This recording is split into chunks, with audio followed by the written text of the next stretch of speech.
Hello friends, आज हम बात करेंगे इंपॉर्टेंट और यूजफुल टॉपिक के बारे में। आज हम बात करेंगे हार्ट फेलियर के बाद लाइफ कैसी होनी चाहिए, यानी लिविंग विथ हार्ट फेलियर क्या क्या चीज़ों का ध्यान रखने की ज़रूरत है। यदि किसी व्यक्ति का हार्ट का पंपिंग कम है या हार्ट फेलियर अगर उसको हो गया है, तो कौन कौन सी बातों का वो ध्यान रखेगा तो कंपेरेटिवली प्रॉब्लम्स आने का चांस कुछ हद तक कम हो जाएगा। टॉपिक बजाने से पहले जो लोग हमारे चैनल पर नए हैं उन्हें रिक्वेस्ट करूँगा कि वीडियोज़ को लाइक और शेयर करें और ज़्यादा से ज़्यादा चैनल को सब्सक्राइब करें। सबसे पहले देखिए, अगर आपको हार्ट फेलियर है तो बहुत ज़्यादा और सबसे ज़्यादा ज़रूरी बात यह है कि आपको मेडिसिन रेगुलर बेस पे लेना पड़ेगा। आपके जो भी कार्डियोलॉजिस्ट या जो भी फिजिशियन जिसको भी आप रेगुलर बेस पे दिखा रहे हैं उनको दिखाइए, उनके साथ अपने मेडिसिन को एडजस्ट करवाइए और मेडिसिन को कंटिन्यूसली हमेशा फॉलो करना ज़रूरी है। सिंगल मोस्ट इंपॉर्टेंट चीज़ जिसके बेसिस पे लोगों का सर्वाइवल या लॉन्ग टर्म जीवित रहने के चांसेस डिपेंड करेंगे वो मेडिसिन है। अगर आप मेडिसिन के साथ लापरवाही करते हैं, उनको बंद करते हैं,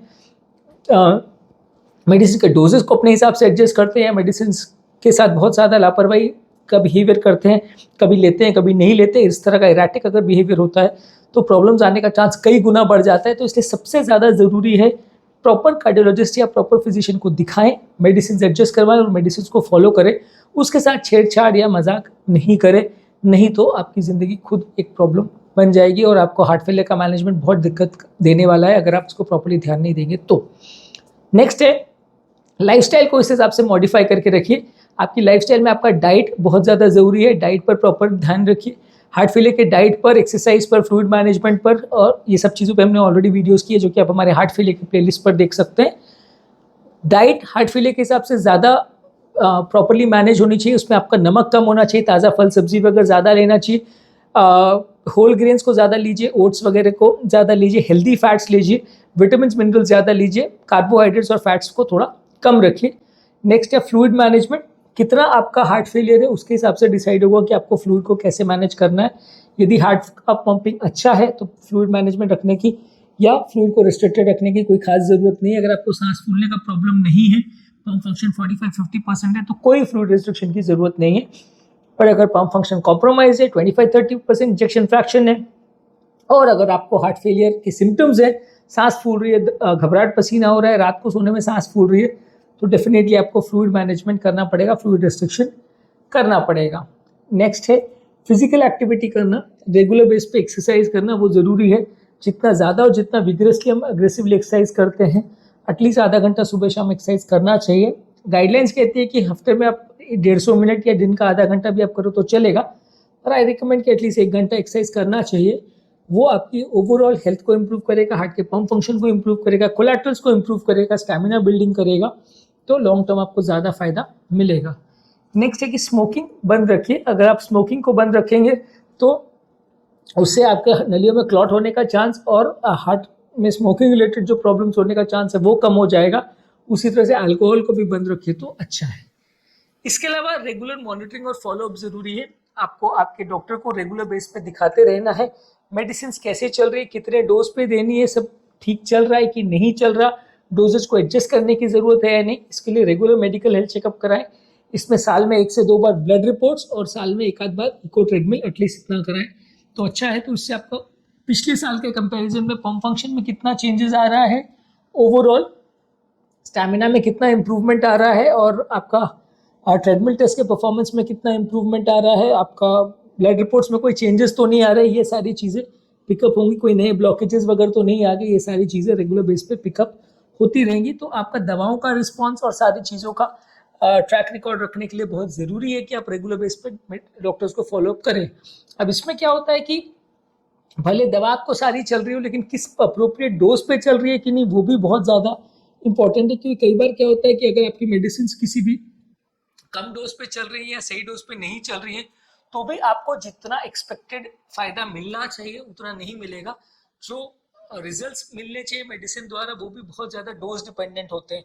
तो अगर आप रेगुलर बेस पे डॉक्टर को नहीं दिखाएंगे, चेकअप नहीं करवाएंगे तो डोज एडजस्ट करने में दिक्कत होगी। जितना एक बेनिफिट आपको मेडिसिन से मिल सकता है वो नहीं मिल पाएगा। लॉन्ग टर्म आपका रिजल्ट्स जो है या मृत्यु का चांस में कई गुना फर्क पड़ जाएगा अगर ये चीज़ों का आप ध्यान नहीं रखोगे तो। इसलिए बहुत ज़्यादा ज़रूरी है कि आप मेडिसिन को बहुत केयरफुली फॉलो करें और डॉक्टर को दिखाते रहें। कई बार क्या होता है, लोगों को लगता है यार हर 3 महीने में 6 महीने में बुला लेते हैं, यार खर्चा लगता है, आने जाने का माथा पच्ची लगता है, 1-2 घंटे टाइम लगता है, वहाँ बैठना भी पड़ता है, टाइम वेस्ट है। पर at the end of the day अगर वो 2-4 महीने या 6 महीने में एक बार भी अगर आप डॉक्टर के पास जा रहे हो, तो वो 2 घंटे में आपका लॉन्ग टर्म सर्वाइवल के चांसेस और लॉन्ग टर्म ट्रीटमेंट से फायदा होने के चांस कई गुना बढ़ जाता है। तो इसलिए वर्थ है कि हम एटलीस्ट 2-4 महीने में एक बार अपने आप को 2-3 घंटे का टाइम देके अपने डॉक्टर के साथ कंसल्ट करें, ताकि ये एटलीस्ट पता चल जाए कि सब चीज़ ठीक चल रहा है कि नहीं। और एटलीस्ट साल में 1 या 2 बार regular blood checkup, echo, treatment, ये सब चेकअप करा ले तो अच्छा है।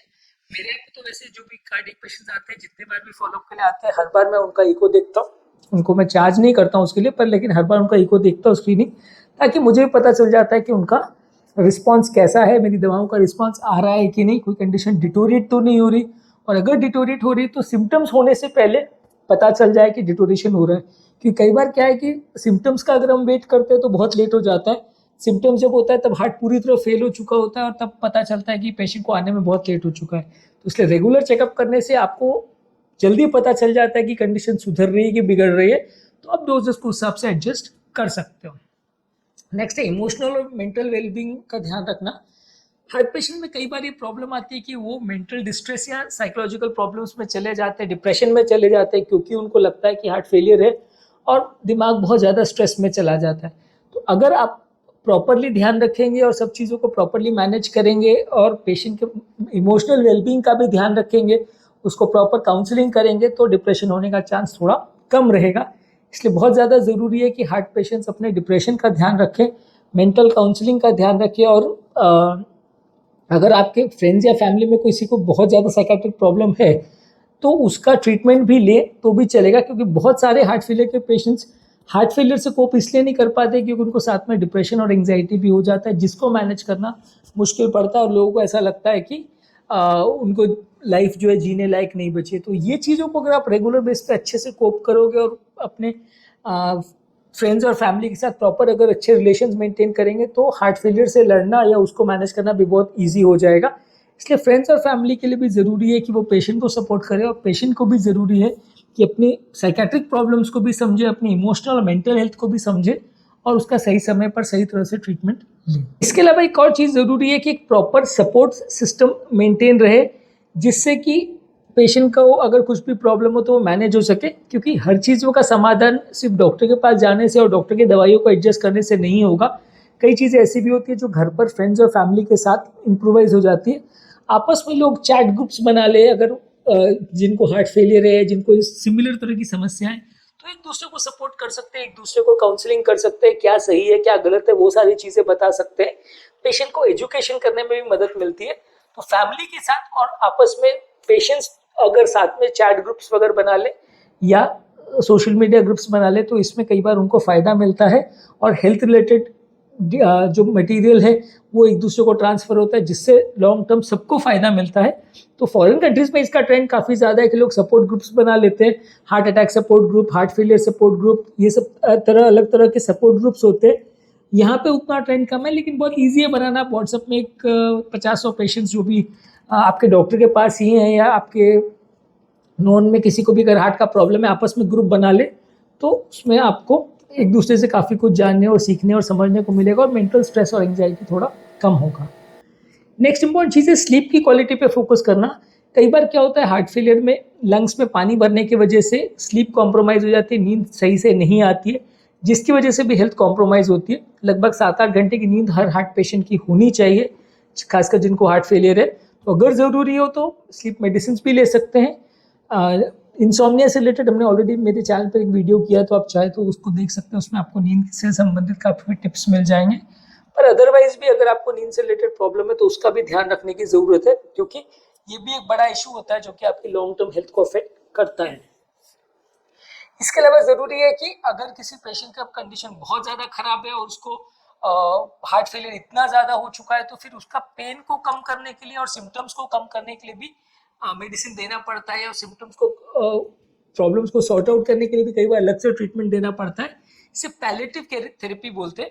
पैलेटिव थेरेपी का बेसिक मतलब है कि ये बीमारी को क्योर नहीं करता, लेकिन आपके सिम्टम्स को कंट्रोल करता है, ताकि आपको लास्ट के जो दिन है जब हार्ट फेलियर की वजह से आदमी अगर जान जाने वाली है, तो वो उसमें आपकी मदद करता है कि आपको बहुत ज़्यादा उस समय टॉर्चर नहीं हो जाए। इसकी वजह से इस तरह से वो आपकी मदद करते हैं। इसको पैलेटिव केयर बोलते हैं।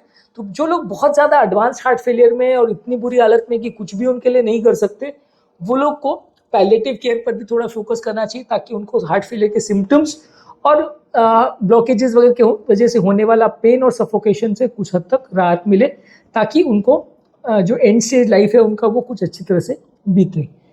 इसके अलावा ज़रूरी है कि अपना खुद का भी ध्यान रखें और मेंटल स्ट्रेस को भी कम रखें।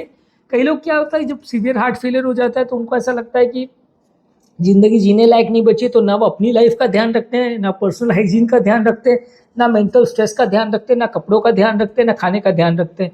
इससे over a period of time आपकी कंडीशन और बिगड़ती चली जाती है और आप और डिप्रेशन और साइकोलॉजिकल प्रॉब्लम्स में घिर जाते हो।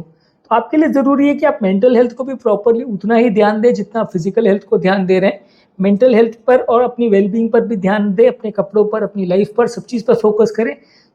ज़िंदगी अगर जीने लायक लगेगी तो आपका हेल्थ इंप्रूव होने के चांसेस और बढ़ जाएंगे। वहीं अगर आपको लगे कि लाइफ वर्थ नहीं है, यार मेरी लाइफ ख़राब हो गई, मेरे को हार्ट फेलियर हो गया, मैं मरने वाला हूँ, तो वो डिप्रेशन ही आधा आपकी हेल्थ को बिगाड़ देगा। तो अगर आप अपनी वेलबींग पर और खुद के केयर पर और अपने हाइजीन पर ध्यान रखेंगे तो 50 तरह की बीमारियों को भी बचा सकेंगे। एक्सरसाइज भी प्रॉपरली करेंगे, डाइट भी प्रॉपरली करेंगे और आपका मेंटल स्ट्रेस भी कम होगा, स्ट्रेस हार्मोन्स भी कम होंगे। मेंटल स्ट्रेस को कम करने के लिए योगा, मेडिटेशन, प्राणायाम, डीप ब्रीदिंग एक्सरसाइज ये सब कर सकते हैं। ये सारे टॉपिक्स पर हमने अलग वीडियोस किए हैं जो कि आप मेरे चैनल पर देख सकते हैं। इसके अलावा ज़रूरी है प्रॉपर सोशल कनेक्शंस मेंटेन करना, एक दूसरे के साथ अच्छे फ्रेंडली रिलेशंस रखना। कई बार क्या होता है कि इस तरह की बीमारियों के साथ लोग अपने आप को इतना आइसोलेट कर लेते हैं कि वो लोगों के साथ मिलना जुलना या घुलना मिलना बंद कर देते हैं। तो वो नहीं होना चाहिए। आपको लोगों के साथ अच्छा टाइम स्पेंड करने की ज़रूरत है। फैमिली फंक्शंस में भी जा सकते हैं, हार्ट पेशेंट्स सोशल फंक्शन में या पार्टीज़ में जा सकते हैं कि नहीं, उसके बारे में हमने टिप्स पर भी ऑलरेडी डिटेल वीडियो किया, आप चाहे तो वो चेकआउट कर सकते हैं। पर ज़रूरी ये है कि आप अपनी अच्छी लाइफ रखें, अपने हेल्थ का भी ध्यान रखें और अपनी सोशल लाइफ का भी ध्यान रखें। लोगों के साथ मिलना जुलना बंद नहीं करें, सबके साथ अच्छा टाइम स्पेंड करें, तो ज़िंदगी जीने लायक लगेगी और धीरे धीरे करके आपका हेल्थ भी इम्प्रूव होगा। इसके अलावा ज़रूरी है कि पेशेंट खुद को एजुकेट करे, क्योंकि ये सब बीमारी में कई प्रॉब्लम आती है कि पेशेंट खुद को एजुकेट नहीं करते हैं। उनको लगता है कि डॉक्टर ने जो बोल दिया बस ठीक है, जितना उसने दवा का बोल दिया बस ठीक है, अब इसमें हम जान के क्या करेंगे, डॉक्टर ने बोल दिया ना बस ठीक है। तो इसमें कई बार गलतियाँ हो जाती है और प्रॉब्लम्स होती है और आपको पता ही नहीं चलता कि आप क्या गलतियाँ कर रहे हो।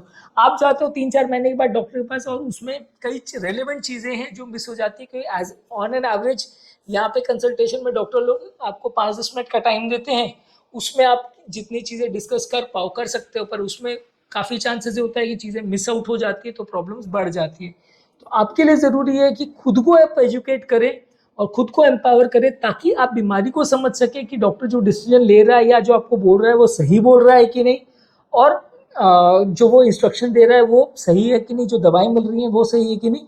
और आपको इसमें भी मदद मिलती है कि कौन सा डॉक्टर सही है कौन सा नहीं। क्योंकि कई बार क्या होता है कि हम डॉक्टर के पास भी जब जाते हैं तो हमको लगता है कि जो डॉक्टर सबसे प्यार से बात कर रहा है वही सबसे अच्छा डॉक्टर है। तो ज़रूरी नहीं है कि वो आपको सबसे बेस्ट मेडिसिन दे रहा है और आपके लिए सबसे जो ज़रूरी मेडिसिन है वो दे रहा है। जो डॉक्टर आपकी फैमिली के बारे में पूछ रहा है या आपकी हेल्थ के बारे में बहुत पूछ रहा है या आपसे के साथ गप्पे मार रहा है, वो डॉक्टर ज़्यादा अच्छा है, ऐसा ज़रूरी नहीं है।